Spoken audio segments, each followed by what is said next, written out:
এটা ABB VFD 550 মডেলের drive. Customer দিয়ে গেছে। ড্রাইভটা কি ফল্ট আছে আমরা এখনো জানি না। আপনি দেখুন যে এটা 87 অ্যাম্পিয়ার এসিএস 550 মডেলের। আমরা পাওয়ার কানেক্টেড করেছি পাওয়ার দেওয়ার জন্য। তো পাওয়ার দিয়ে আমরা দেখছি যে এতে কি ফল্ট আছে।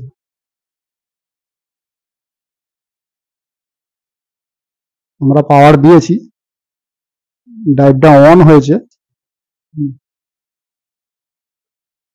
ড্রাইভে একটা ফল্ট এসছে, দেখুন 21 ফল্ট। 21 ফল্ট মানে কারেন্ট মেজারমেন্ট টু হাই।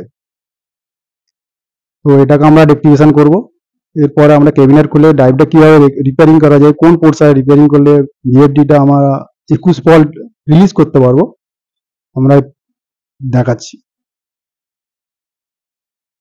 আমরা ফ্রন্ট কভারটা ওপেন করে দিয়েছি যাতে আমরা মাল্টিমিটারের সাহায্যে সিটি বা আদার্স পার্টসে কোনো ফল্ট আছে কিনা চেক করতে পারি। আমরা এখন এসএমপিএস সেকশনে যে ভোল্টেজটা আপনার সিটিতে বা সিটি রেগুলেটর আইসিতে যায়, সেই ভোল্টেজের ডায়োডগুলো ঠিক আছে কিনা চেক করব। আমরা একটা মাল্টিমিটার নিয়েছি নর্মালি, নিয়ে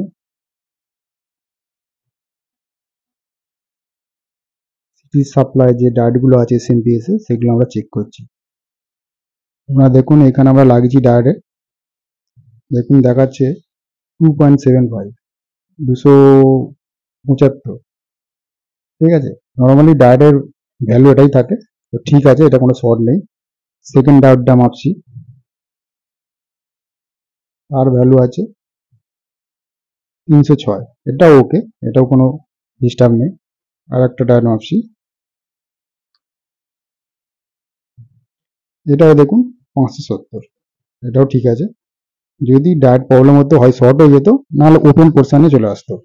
আর একটা ডায়োড আমরা মাপছি, এটা দেখুন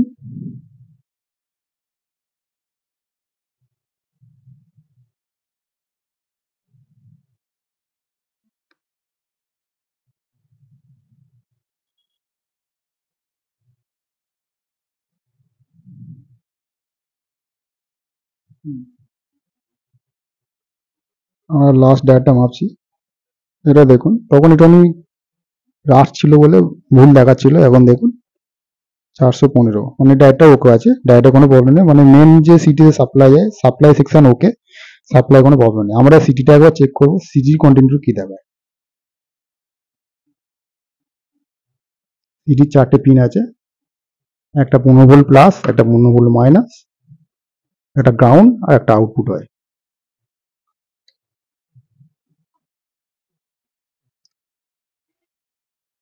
দেখুন আমরা 15 ভোল্ট প্লাস দিয়েছি 644, 45, ঠিক আছে, প্রবলেম নেই, ওকে। আমরা 15 ভোল্ট মাইনাস, গ্রাউন্ডের সঙ্গে 15 ভোল্ট মাইনাস চেক করছি, এটা দেখুন 900, কোনো অপশন নেই, এটা ঠিক আছে, প্রবলেম নেই। এবার যেটা সিটি থেকে সেন্স করে আউটপুট,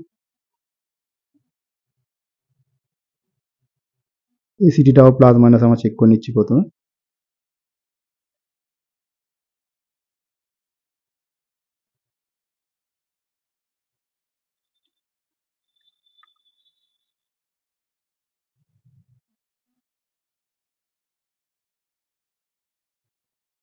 এটাও দেখুন, আগেও একটা যে দেখিয়েছিল 7.3 সেম দেখাচ্ছে, এটাও তার মানে প্লাসটা ঠিক আছে। মাইনাসটা একবার দেখে নিই,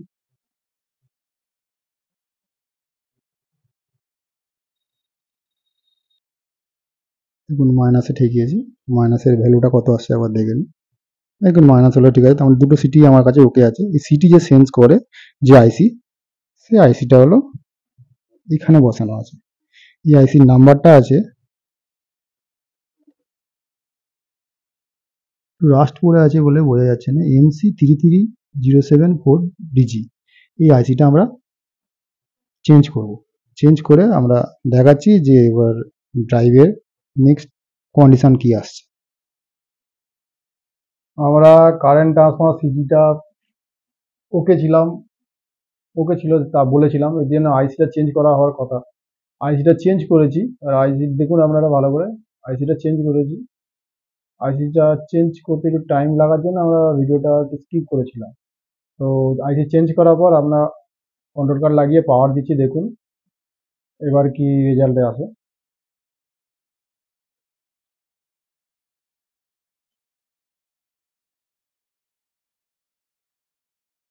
আমার কন্ট্রোল কার্ডটা ওপেন অবস্থায় লাগাচ্ছি, যাতে প্রবলেমটা সলভ হয়েছে কিনা দেখার জন্য।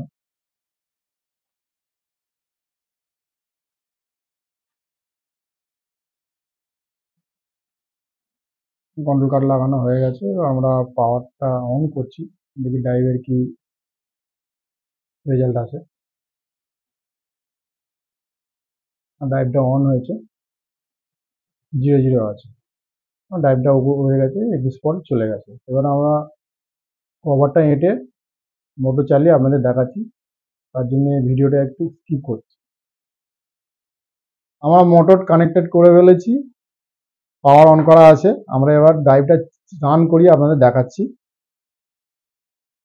0 আছে, আমরা স্টার্ট করছি।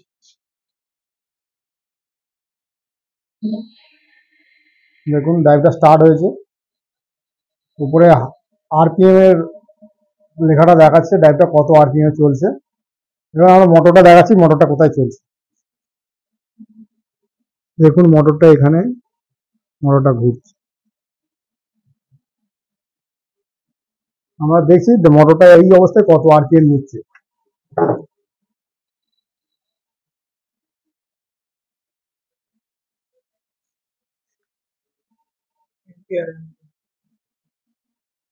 দেখুন 11.5 এম্পিয়ারে চলছে মোটরটা। এটা 22 কিলোওয়াটের মোটর, কম হার্জে চলছে বলে এরকম আরপিএমই নেয়, লোডে পড়লে আরপিএমটা বাড়ে। 14.4 হার্জে চলছে, ঠিক আছে।